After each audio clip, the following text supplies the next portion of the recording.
विद्यार्थी मित्रों, वंदे मातरम।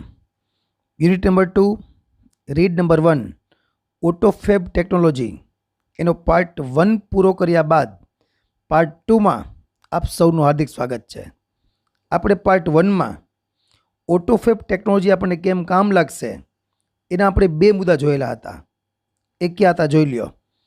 આપણે જોઈ લી પહેલા મુદ્દા જરાક રિપીટ કરી જાય આપણે। એક મુદ્દો તો કયો કે બેટર પ્રોડક્ટ ક્વોલિટી, બીજો મુદ્દો હતો મોર રિસાયકલિંગ। આ બે મુદ્દાનો આપણે અભ્યાસ કર્યો હતો। હવે એમાં મુદ્દો નંબર 3 આવે છે આપણો return of the village craft worker. Craft worker मतलब સ્કિલ્ડ વર્કર। मतलब આનો એવો થાય કે સ્કિલ્ડ વર્કર્સ એટલે કે જે બેસ્ટ કારીગરો બધાય એ કારીગરોનું ગામડે પાછું ફરવું। ઓટોફેબ ટેકનોલોજીને કારણે જે ગામડાના કારીગરો સિટીમાં બધા સેટ થઈ ગયા છે એ બધા ગામડે પાછા ફરશે। એ કઈ રીતના જોઈએ આપણે હવે। ઇફ માસ પ્રોડક્શન એટલે કે જથ્થાબંધ ઉત્પાદન લૂઝીઝ ઇટ્સ ઇકોનોમિક એડવાન્ટેજ, કે જો જથ્થાબંધ ઉત્પાદન છે એ તેનો આર્થિક લાભ ગુમાવશે તો થશે શું? તો યુઝ સેન્ટ્રલાઇઝ ફેક્ટરીઝ એટલે કેન્દ્રીકૃત થયેલા કારખાના વુડ ડિસએપિયર। તો જે મોટી મોટી જે ફેક્ટરી છે બધી મોટા મોટા કારખાના છે બધા એ બધા ડિસએપિયર અદૃશ્ય થઈ જશે। હવે તમે જુઓ, તમે અત્યારે મારુતિની કોઈ પણ ગાડી લ્યો તો એ ફિક્સ જ હોય કે સ્વિફ્ટ તો આ મોડેલ, સ્વિફ્ટ ડિઝાયર તો આ મોડેલ, અલ્ટો તો આ મોડેલ, એ ફિક્સ જ હોય જો બધું। હવે એ જે કાર બનાવતા હોય ને તો તમે માની લ્યો કે એક અરે 100 કે 200 કે 500 કાર બનતી હોય એક સાથે। તો હવે શું થશે? એ સરખી કાર જે માર્કેટમાં ચાલે છે અત્યારે હવે તો કોઈ લેશે નહીં, કારણ કે બધા પોતાની પર્સનલ ડિઝાઇન બનાવશે કારની। એટલે મારુતિવાળા હવે એ કરે 1000 કાર જે બનાવે છે અત્યારે એ કદાચ ભવિષ્યમાં ન પણ બનાવે, કારણ કે બધાની કારની ડિઝાઇનની, ઇન્ટિરિયરની, અંદરની જે કંઈ સિસ્ટમ હોય એની બધાની પસંદગી અલગ અલગ હોઈ શકે। એટલે બને એવું કદાચ કે આ કેન્દ્રીકૃત થયેલા કારખાના હોય બધા એ ધીમે ધીમે ડિસએપિયર થઈ જાય। they will be replaced by smaller and community based facilities. they will be replaced એના સ્થાને કોણ આવશે? તો કે સ્મોલર નાના અને કોમ્યુનિટી બેઝ એટલે કે સમાજ આધારિત ફેસિલિટી ધરાવતા હોય એવા કારખાના આવશે। હવે there will be a continuous decline, સતત ઘટાડો થશે શેમાં? in the amount of human efforts એટલે પ્રયત્ન needed to produce material goods, કે ચીજ વસ્તુઓ જે આપણે બનાવતા હોય બરાબર, કે ચીજ વસ્તુનું જે ઉત્પાદન માટે કે જરૂરી માનવીય જે કોશિશ હતી, પ્રયત્ન હતી, એમાં બધામાં ધીમે ધીમે શું આવશે? ડિક્લાઇન આવશે, ઘટાડો આવશે। દેન ધ કસ્ટમર્સ મે બી સર્વડ, જો પેસિવ વસ્તુમાં કે કહેવાય સહાયકારક ક્રિયાપદ પ્લસ બી પ્લસ ભૂતકૃદંત, customer may be served better by a local owner and operator of manufacturing shop. થાય શું આના પરિણામે? હવે એક સ્થાનિક, એક લોકલ હોય કોઈ બરાબર, જેને સ્થાનિક પણ કહેવાય આપણે, એ દુકાન ચલાવનાર જે હશે અને માલિક હશે તો આ બધાય તરફથી ગ્રાહકોને વધારે સારી સેવાઓ મળી શકશે। અત્યારે શું થાય? આપણે કંપની સેવા પૂરી પાડતી કહેવાય, પણ એની બદલે લોકલ કારીગર હશે, આપણે લોકલ ઓનર બધા હશે, લોકલ ઓપરેટર હશે બધાય, આ બધાય આપણને સારી સેવા આપી શકશે। દસ એટલે આ રીતે ધ ફેક્ટરીઝ વિલ બીકમ ડિસેન્ટ્રલાઇઝડ, કારખાનાનું શું થશે? વિકેન્દ્રીકરણ થશે। And the naturally talented village craft workers will be back with a bang. મોટા મોટા કારખાનામાં જે આપણા તમે જ વિચાર કરો કે આપણી આસપાસ એવા કેટલા કારીગરો હશે કે જે ખરેખર મોટી મોટી ફેક્ટરીમાં કામ કરે છે બધાય। હવે એ બધા જ કારખાના હશે બધાય, એનું થશે ડિસેન્ટ્રલાઇઝડ, થશે શું? બધું naturally talented village craft workers will be back. તો 50 જે આપણા કુદરતી રીતે જ જે ટેલેન્ટેડ છે બધા આ કારીગરો બધા આપણા વિલ બી બેક, એ પાછા ફરશે અને વિથ અ બેંક અને સક્સેસફુલી અને સફળતાપૂર્વક પાછા ફરશે. તો આ પોઈન્ટ પૂરો થયો. કયો આપણો? Return of the village craft worker. હવે છેલ્લો પોઈન્ટ જોઈએ આપણે, ન્યૂ મેડિકલ ટ્રીટમેન્ટ, એટલે કે નવી દાક્તરી સારવારો. મતલબ કે ઓટોફેબ ટેકનોલોજી આપણને દવામાં પણ કામ લાગશે. કઈ રીતે જોઈએ આપણે હવે? Soon the scale of autofab will shrink to nano structure level. Soon એટલે ખૂબ ઝડપથી, થોડા જ સમયમાં ઓટોફેબના માપક્રમ છે જી એ સૂક્ષ્મ અથવા અતિ સૂક્ષ્મ માળખામાં આવી જશે. એ કઈ રીતે જોઈએ આપણે હમણાં? Then the size of newly manufactured medical instrument will be no bigger than a drug molecule. પેલા મોલેક્યુલ એટલે શું થાય? તો કે દવાનો પરમાણુ. ડ્રગ મોલેક્યુલ મતલબ થાય દવાનો પરમાણુ. પછી થશે શું ખબર? કે બધા જે સાધનો હશે, instrument, will be no bigger, એ મોટા નહીં હોય. કેનાથી? દવાના એક પરમાણુથી જરાય મોટા નહીં હોય. કદાચ મિત્રો તમે ધોરણ 10માં શીખ્યા હશો નેનો ટેકનોલોજી. આ બસ એને લગતું જ છે, બરાબર? It will be possible to reconstruct rectified tissues and even reversal of mature tissue decay will be done. પેલા શબ્દો સમજી લ્યો. રેટિફાઈડ ટિશ્યુઝ મતલબ કે માન્ય સજીવ કોષ. પછી મેચ્યોર ટિશ્યુ એટલે પૂર્ણ વિકસિત કોષ.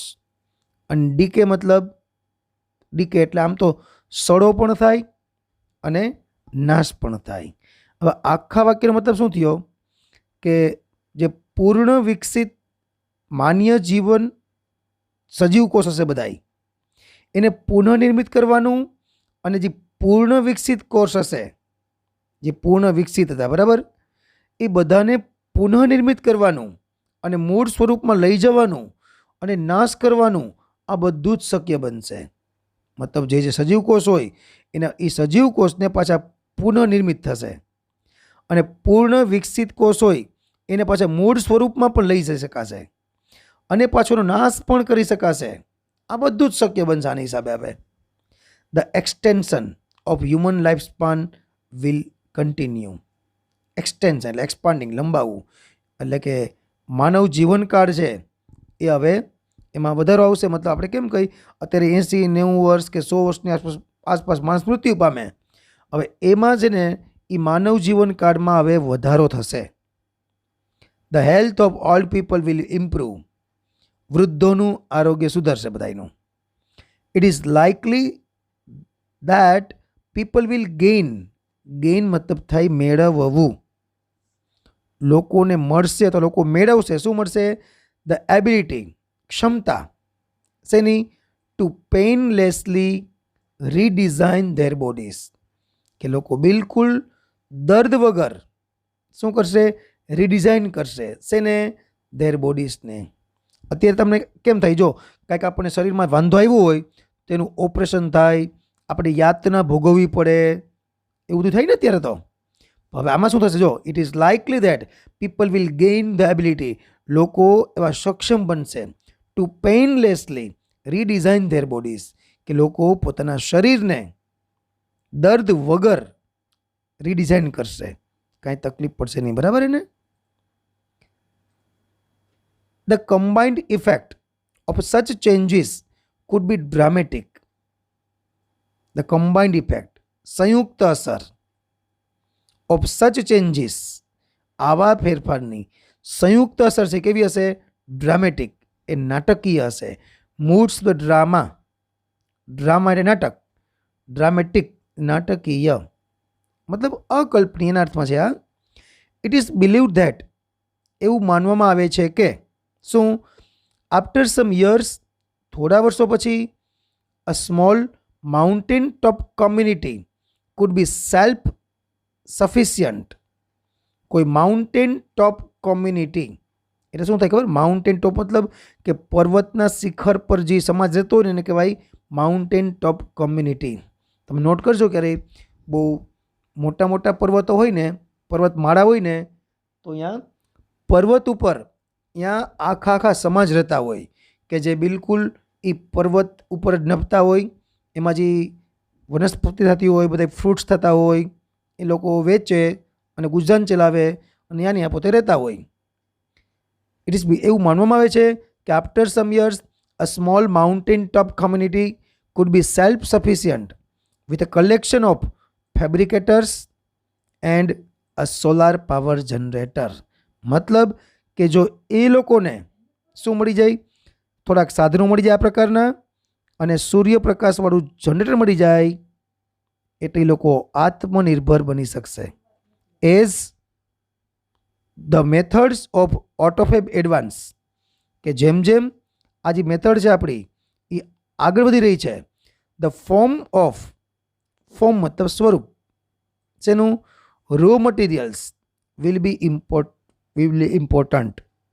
કે ઓટોફેબની પત્તી જેમ જેમ આગળ વધે છે તેમ તેમ જે રો મટીરિયલ્સનું જે સ્વરૂપ છે એ કેવું બનશે? અનઇમ્પોર્ટન્ટ, એટલે કે બિન અગત્યનું બનશે. સોફિસ્ટિકેટેડ ઓટોફેબ મશીન્સ એટલે શું? આખું આપ્યું છે આખા મિનિંગ જો આખા શબ્દનો જ, કે ઓટોફેબના અદ્યતન મશીનો વિલ બી કેપેબલ ઓફ રીઅરેન્જિંગ મતલબ પુનઃ ગોઠવણી કરવી. જો મૂળ શબ્દ અરેન્જ છે એનો, અરેન્જ ઉપર શબ્દ બન્યો rearranging. Sophisticated autofab machines will be capable of rearranging molecular structure, generate any object from them. કરતા કોણ બન્યો? તો કે ઓટોફેબના અદ્યતન મશીનો એ શું કરશે? તો કોઈ પણ વસ્તુને બનાવવા માટે એના પરમાણુની શું કરશે? ફરીથી ગોઠવણી કરશે.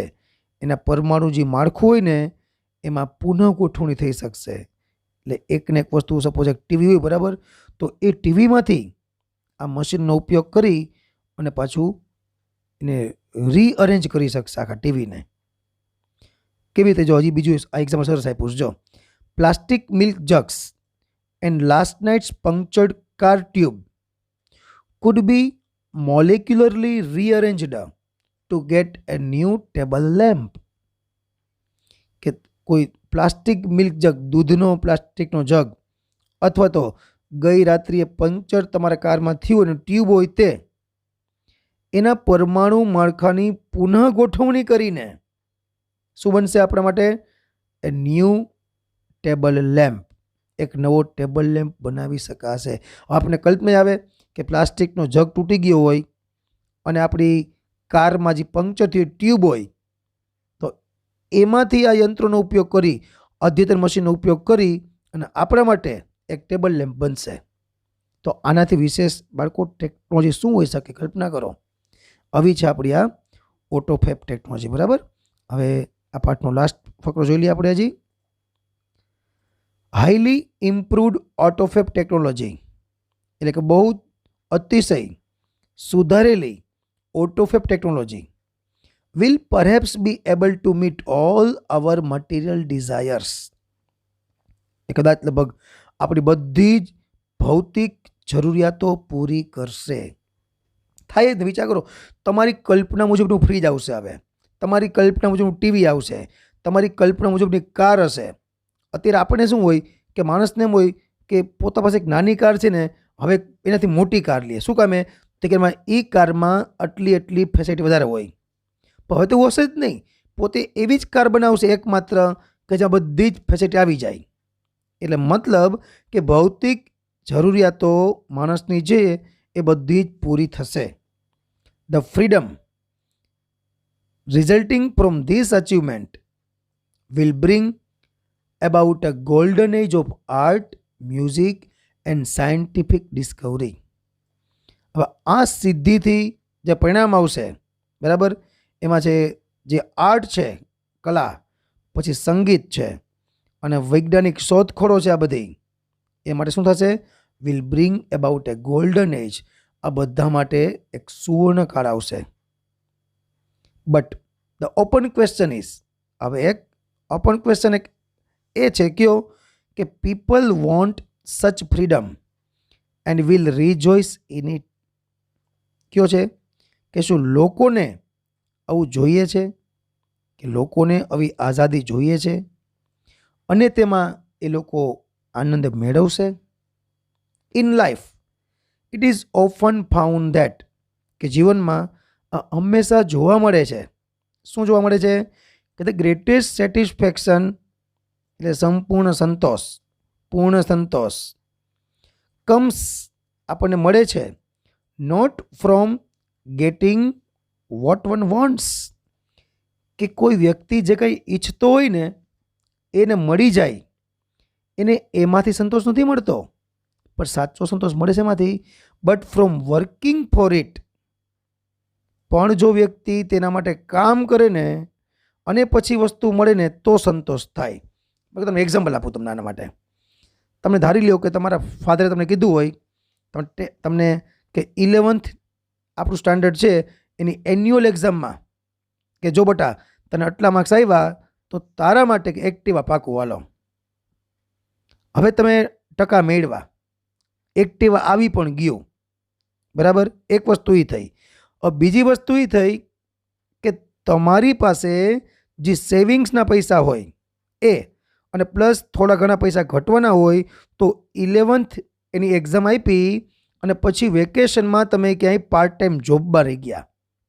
પાર્ટ ટાઈમ જોબ તમે કરી અને એમાંથી થોડાક રૂપિયા આવ્યા અને પછી તમે એમાં એડ કર્યા અને પછી તમે એક્ટિવા તમારું લીધું નવું. તો તમે જ વિચારો સાચો સંતોષ એમાંથી મળે, કે પપ્પાએ તમને લઈ દીધું એમાંથી, કે તમે પોતે પૈસા કમાણા એમાંથી? આના જેવી જ વસ્તુ જોઈ લો. બહુ સરસ વાક્ય, જો ફરી એકવાર, કે it is often found that, એ હંમેશા જોવા મળ્યું છે કે ધ ગ્રેટેસ્ટ સેટિસ્ફેક્શન કમ્સ, કે સાચો સંતોષ કે પૂર્ણ સંતોષ મળે છે not from getting what one wants, કે માણસને જે કાંઈ મળી જાય છે એમાંથી નહીં, but from working for it, પણ તેના માટે કામ કર્યું હોય માણસ, એમાં રહીચો પૈચો રહીએ અને પછી જે મળે એમાં સંતોષ મળે છે. The greatest challenge facing humanity as we proceed into the age of automated fabrication is to find meaningful use for ourselves. મિત્રો, આપણે જેમ જેમ આમાં આગળ વધી રહ્યા છીએ, બરાબર, આગળ વધવું પ્રોસીડ એટલે, ત્યારે માનવ જાતની સામે એક મોટો પડકાર છે. પડકાર કયો છે? કે to find a meaningful use for ourselves, કે આપણા માટે વસ્તુ તો પૂરેપૂરી આવશે પણ ખરેખર એનો યોગ્ય ઉપયોગ કરવો ને એક મોટી ચેલેન્જ આવશે. કારણ કે વસ્તુનો તૂટો નહીં હોય, કોઈ તો માગો એ વસ્તુ મળશે, પણ ખરેખર મિનિંગફુલ યુઝ થવું જોઈએ ને. આ ઇન્ટરનેટ જેવું છે, તમે જો હાલો ત્યારે કે તમને નેટ આપ્યું હોય, બરાબર, 2 GB કે 3 GB, સગવડ પૂરી છે આપણી પાસે, પણ મિનિંગફુલ યુઝ કરવો ને એક મોટી ચેલેન્જ છે આની. એટલે આઉટ ઓફ ફેબમાં પણ એવું જ છે કે ટેકનોલોજી વિકસશે પણ ખરેખર યોગ્ય ઉપયોગ થશે કે નહીં તેનો, મિનિંગફુલ યુઝ થશે કે નહીં તેનો, આ એક ચેલેન્જ છે આપણા માટે. તો મિત્રો, here we complete unit number 2, read number 1, autofab technology. વંદે માતરમ. ભારત માતા કી જય.